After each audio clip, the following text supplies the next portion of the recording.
খালি কোরআন কেন, যে কোনো টেক্সটকেই আমি যদি একটু কায়দা করে ম্যানিপুলেট করি, একটু খেলাধুলা করি সংখ্যা নিয়ে, তাহলে আমি সেখান থেকে গোল্ডেন রেশিও 1.618 বের করে আনতে পারবো। যেমন আমি আপনাদেরকে একটা উদাহরণ দিই।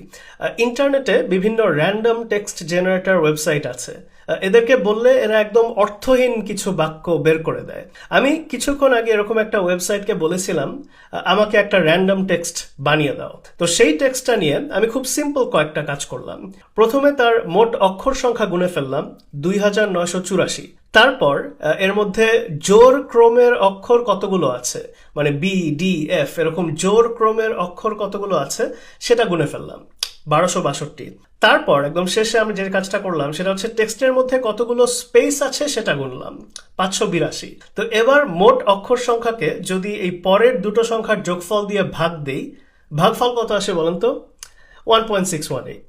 মানে 2 ধাপে আমি কিন্তু গোল্ডেন রেশিও পর্যন্ত পৌঁছে গেছি। আমার তেমন কিছুই করা লাগলো না, একদম র্যান্ডম টেক্সট। আমি ওয়েবসাইট থেকে প্রথম যেই টেক্সটটা পেয়েছি সেটা নিয়ে আমি অঙ্কটা করেছি।